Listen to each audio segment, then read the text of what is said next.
two things that come to mind is, again, like we spoke about this idea that value is still a story, it's subjective. And I think gold and silver in many ways have just got a much larger, longer history.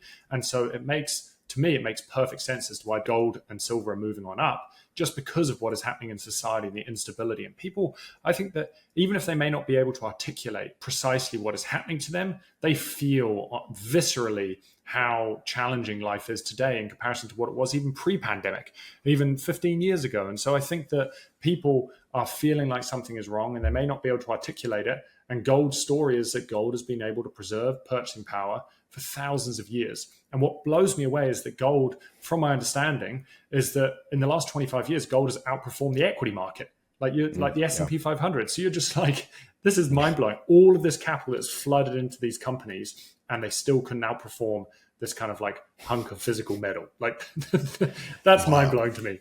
It's wild. But to me, I still think that what people don't necessarily grok is just the manipulatability, if that's a word, of gold. And there's a really interesting series called the Eurodollar University by a guy called Jeff Snyder. And I think it's Alhambra Investments. But he goes through kind of the Eurodollar system. And I won't go into like what that is or how it functions. But what I will say is how we transitioned away from kind of the gold standard and what are the flaws of gold. And one of the things he talks about is we have no idea how much gold there is in the system. And we have no idea because none of these central banks have ever been audited. We have to take their word for how much gold is on their balance sheets. Now, what is interesting about that is there is regulation in place that basically says that when they do any form of accounting and say, hey, we've got X amount of gold on our balance sheets, that gold can include IOUs. So let's just say a gold miner recognizes, okay, I've got this tenure to mine in this area, and I think there's 1 ton of gold in the ground here. What it can go and do is go and borrow 1 ton of gold from the central bank, go and sell that gold into the market. So it now capitalizes, it basically gets its capital up front so it can fund the mining operation to pull this 1 ton of gold. They pull it back out of the ground, then they give that gold back to the central bank. But what is interesting is that during this period, what has happened? You've effectively doubled the amount of gold in existence. You've got paper gold because on the balance sheet, it says there is 1 ton of gold. But the miner has also now sold 1 ton of gold into the markets. So you've now doubled the amount of gold, which in effect has suppressed the amount of gold. You've basically got a selling position, but there's no equivalent buying position. And so I find this really, really interesting, is that we don't know how much gold there is in existence. There's so many of these gold IOUs. You even look at a country like Canada. Canada has sold all of its gold. Like the central bank doesn't hold any gold these days. And so I just think that the world is an interesting place. And I don't think gold lives up to the technological world in which we live in. It doesn't enable for fast borderless transactions. It doesn't enable for like international payments effectively. It's so expensive to move gold. So I think that in time, people will start to recognize increasingly just the importance of Bitcoin plays. What are your thoughts on the end games? We touched on this earlier. I wanted to get your thoughts on Bitcoin's end games. We've talked about the Bitcoin education being passed down from generation to generation and people seeing how that changes their life and what happens. Where do you fall on the spectrum of what the final resting place is of Bitcoin? Does it account for all assets in the world? So where do you see the final, it could be 100 years from now or 1,000 years from now, but where do you see, what is Bitcoin to you in that sense? And you answered it earlier, but I love your thought on just like the resting spot of Bitcoin being money and where that finally ends. I would say I align somewhat with kind of how Jeff tends to view the world, in that I think that what we will see is we're going to increasingly see this bridge being built into the world that is Bitcoin. And instead of this kind of negative, I'm opting out of our current system, it is, I think we've got to look at it more positively, which we're opting into a new system, and one that meets people's needs far better than this existing system. And I think the challenge is people naturally, we're conformists. We want to be a part of society. We don't want to go against the herd, but you're always going to get people that are willing to go above and beyond and do something which, even if society says, hey, that's not a good idea, you shouldn't do that, people are willing to stand up for what they believe in. And so I think this is what we see as the early adopters of Bitcoin. But increasingly, as the average individual sees nation states like El Salvador, their homicide rates start to collapse and their quality of life start to increase and investment capital start to flood into their country based on the values at which they're kind of projecting. I think what we'll start to see is that people that have adopted Bitcoin are looking at the world through the lens of Bitcoin. Their quality of life is going to be increasing, or people that are living under a fiat standard, their quality of life is going to continue to decrease as it has done for decades. And at a certain point, that conformist mentality starts to wear away at people when they see others thriving or they're struggling. And so there's a famous saying, which is kind of like, people will change when the pain of change is less than the pain of continuing what it is that they're doing. And I think that we may not be there yet. Obviously, we're not there yet because people haven't moved over to Bitcoin. But I do see more and more people reach out to me and just say, hey, like, I'm struggling. I don't know how I'm going to preserve my purchasing power. When I'm saving, house prices are increasing quicker than I can save. And so I am seeing people reach out to me consistently over the years. And so I think that will happen. It's just going to take time. And so I see, obviously there's no certainty in life, but I lean towards saying that in the future, not necessarily the near future, I think we will move towards a bit of a Bitcoin standard, because Bitcoin is the logical answer, the rational answer to be able to preserve purchasing power.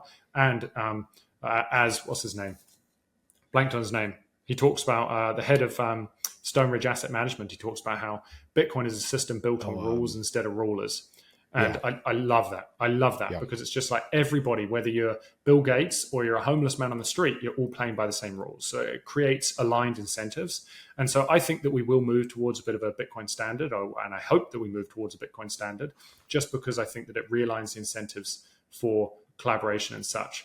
But overall, I think our current system isn't serving people, and people feel it, and they can paper over the cracks only so much before people essentially give up on the existing system. What was like the aha moment for you for Bitcoin? For me, two of the big ones were understanding I could carry my wealth in my head. And then the other one was seeing the log chart of Bitcoin. Those are two just very simple ahas I had, 8 to 10 years ago, where it was like, whoa, this isn't just like the fiat price going up and down. This is a network effect. This is the log chart, seeing it go up to the right over time, and just, user growth, and then carrying that asset, that protocol, your wealth in your mind, which we've never been able to do before. So those were some of mine. What were yours? I've spoken about this a couple of times, but I think that there kind of tends to be these moments that happen pre-Bitcoin that set us up for actually understanding Bitcoin when we you finally see Bitcoin for what it is. But I would say that there was two moments for me, and this goes back to my teenage years, so even before Bitcoin existed. One of them was in hindsight, or on reflection from my childhood, recognizing that my mum had to raise, as a single mum, my two brothers and I, and realizing that when we have a financial system that is constantly impeding people from showing up authentically, parents aren't able to support their kids as much as they'd like, so they can't meet their emotional needs to the extent they might have liked to. And so when I reflected on that, I was like, it's no wonder that maybe I have some of the insecurities I have, or seeing how my brothers show up in this world, our relationship with our mum was impacted by the monetary system at which we grew up in. So I think that moment, as well as my background, I was a backcountry mountain bike instructor, I was a coach, used to teach at a very high level. And when I started working in an industry, I was earning $15 an hour. And this is kind of in my late teens. And I started to recognize I'm never going to be able to afford a house. I'm never going to be able to kind of show up and raise a family. I've got to figure out another way to be able to generate an income. So I started to look into the financial markets. I started to look into real estate. And from going down that rabbit hole, I believed we were in a free market. I believed we're in this capitalist free market where capital flows to where value is being created.